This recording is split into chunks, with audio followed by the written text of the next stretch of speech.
सगळे आता सत्तेसाठी एकत्रित आलेले आहे. बर गिरीश महाजन, आम्ही सत्तेसाठी एकत्रित आलोत का? आणि मग फडणवीस आणि शिंदे गुवाहाटीमध्ये काय मोक्षप्राप्तीसाठी एकत्रित आले होते काय? आम्ही सत्तेसाठी एकत्रित आलो. म्हणजे तुमने किया तो रास लीला और हमने किया तो कॅरेक्टर ढीला. जरा तर काय तर जाणीव ठेवा राव. काय बोलताय तुम्ही? काय भान आहे तुम्हाला? तिकडे देवेंद्र फडणवीस त्यांचं एक वेगळंच काहीतरी अगम्य सगळं चाललेलं आहे. माणूस म्हणजे तुमने किया तो रास लीला और हमने किया तो कॅरेक्टर ढीला. जरा तर काय तर जाणीव ठेवा राव. काय बोलताय तुम्ही? काय भान आहे तुम्हाला? तिकडे देवेंद्र फडणवीस त्यांचं एक वेगळंच काहीतरी अगम्य सगळं चाललेलं आहे.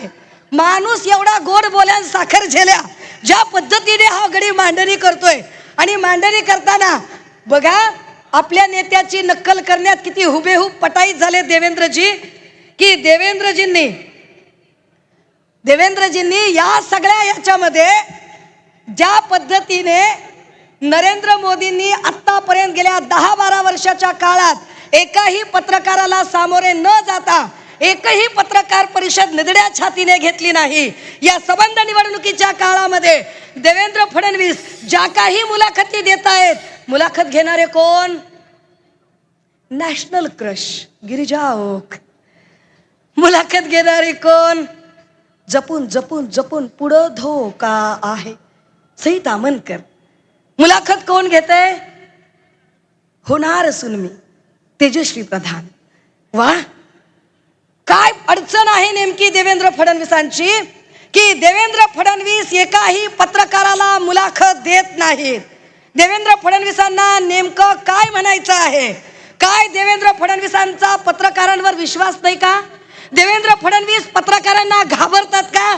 पत्रकार ग्रिल करतील, पत्रकार वाटेल ते प्रश्न विचारतील, या प्रश्नांना आपण सामोरे जाऊ शकणार नाही म्हणून ते अशा पद्धतीने सेलिब्रिटी अभिनेत्रींना मुलाखती देत सुटलेले आहेत, की देवेंद्र फडणवीस मुळात महाराष्ट्रातल्या पत्रकारांना गिनायलाच तयार नाहीत. दोन्हीपैकी क्या नेमकं कारण काय आहे? विश्वास नाहीये म्हणून देत नाहीयेत, की पत्रकारांना गिनायचंच नाही असं त्यांनी ठरवलंय म्हणून ते पत्रकारांना मुलाखती देत नाहीत? जे देवेंद्र फडणवीस उठसूट प्रत्येकाला क्लीन चिट देत आहेत, ते ड्रग्ज प्रकरणात ते क्लीन चिट देत आहेत. आणि ते सांगतायत की लवकरच सगळं नेक्सस बाहेर येईल. कधी बाहेर येणार? अहो गेल्या 3 वर्षात नुसते साठेच बाहेर येत आहेत, नेक्सस अजिबातच बाहेर येत नाहीये.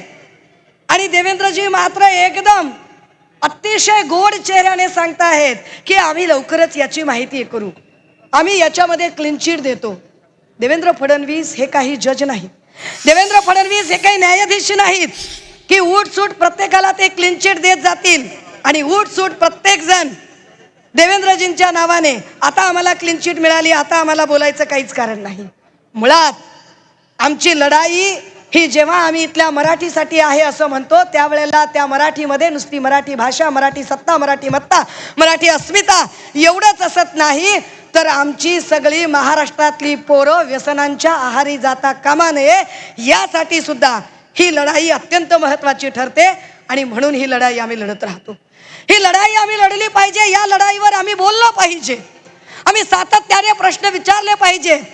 पण प्रश्न विचारणाऱ्याला पुन्हा ते आपल्याला सांगतात हिंदू, आम्ही हिंदू आहोत.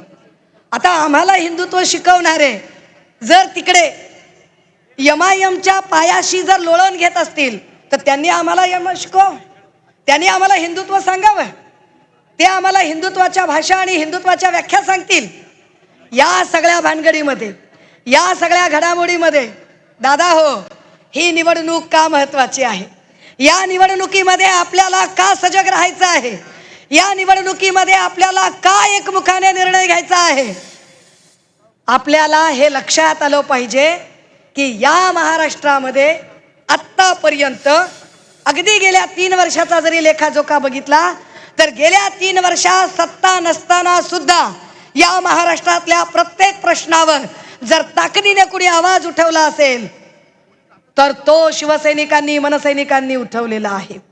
कुठलंही सत्तेचं पाठबळ नसताना आम्ही वारंवार इथले इल्लीगल पब बार असतील, इथले हुक्का पार्लर असतील, इथल्या इल्लीगल असणाऱ्या कुठल्याही अनाधिकृत बेकायदेशीर गोष्टी असतील, या सगळ्यांच्या साठीचा एक आवाज उठवण्याची भूमिका आपण सातत्याने घेतलेली आहे.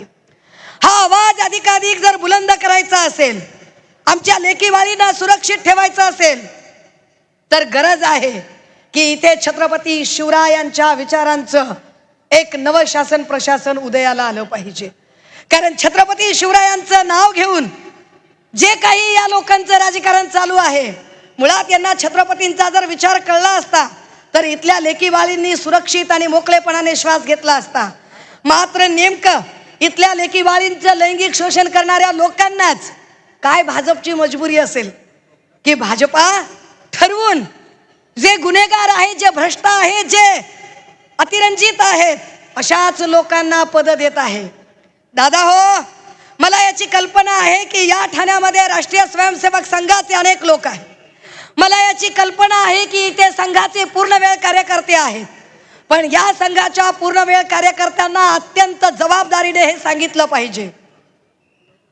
वारुळ असतं ना, वारुळ, मुंग्या वारुळ बनवतात, एक एक कण गोळा करतात आणि वारुळ तयार करतात. पण जेव्हा वारुळ पूर्ण होतं ना, तेव्हा त्यात राहण्याचं भाग्य मुंग्यांना मिळत नाही, त्यात राहायला विषारी नाग येतात. भाजपाच्या सत्तेचं वारुळ भाजपच्या छोट्या छोट्या कार्यकर्त्यांनी आणि राष्ट्रीय स्वयंसेवक संघाच्या कार्यकर्त्यांनी पूर्ण केलं. मात्र त्या वारुळात राहण्याचं भाग्य ना संघाच्या स्वयंसेवकांना मिळालं, ना भाजपाच्या कार्यकर्त्यांना मिळालं.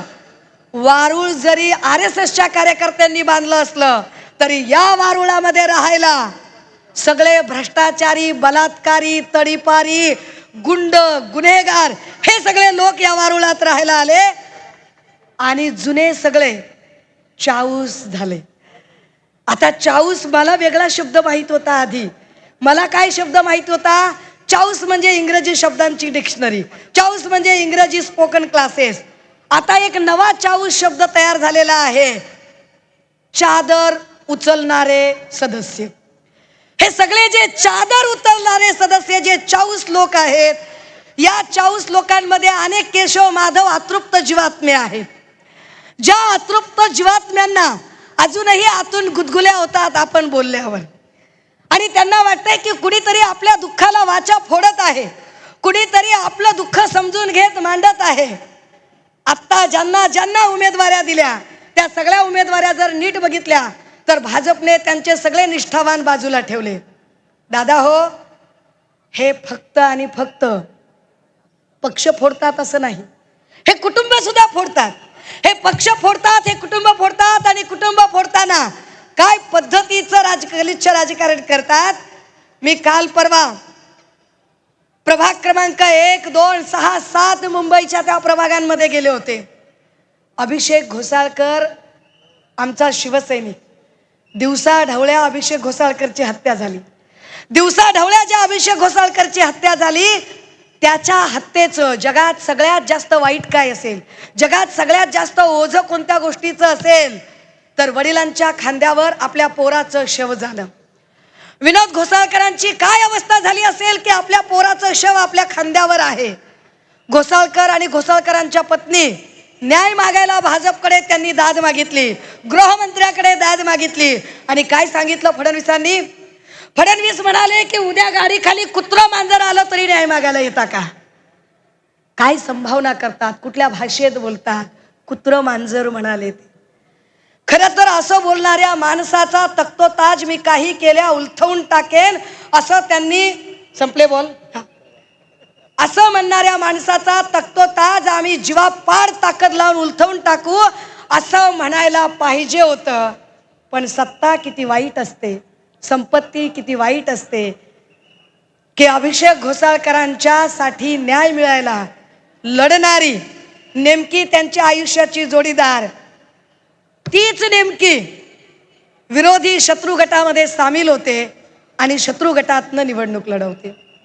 अशा सगळ्या स्थितीमध्ये जे पक्ष फोडतात, जे कुटुंब फोडतात, या सगळ्या लोकांपासून जर सावध राहायचं असेल, आणि मुंबईतला मराठी माणूस, मग तो ठाण्यात असेल किंवा अजून काही, मुंबईतनं ठाण्यात आणि आता ठाण्यातनंही त्याला बाहेर काढायचा जो प्रयत्न केला जातोय तो प्रयत्न थांबवायचा असेल तर निश्चितपणे तुम्हाला मला सगळ्यांना आता सज्ज व्हावं लागेल आणि ताकदीने लढावं लागेल.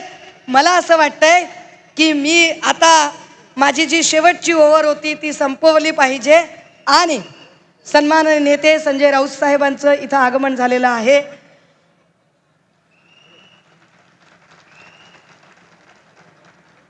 आणि ह्या टाळ्या उगाच वाजत नसतात. या टाळ्या कधीही गद्दारांच्या नशिबी नसतात. या टाळ्या खुद्दार निष्ठावंत लढवय्या सरसेनापतीसाठी असतात. सन्माननीय संजय राऊत साहेब म्हणजे निष्ठेचं समांतर नाव. त्या राऊत साहेबांच्या उपस्थितीत साहजिक आहे की मी अधिकचे बोलणे योग्य नाही. मी माझं म्हणणं मी जसं मगाशी म्हटलं की ते थांबवते आणि आपल्या सगळ्यांना पुनश्च एकदा या सभेच्या निमित्तानं आणि येणाऱ्या निवडणुकीच्या निमित्तानं विजयाच्या खूप खूप शुभेच्छा देते. थांबते.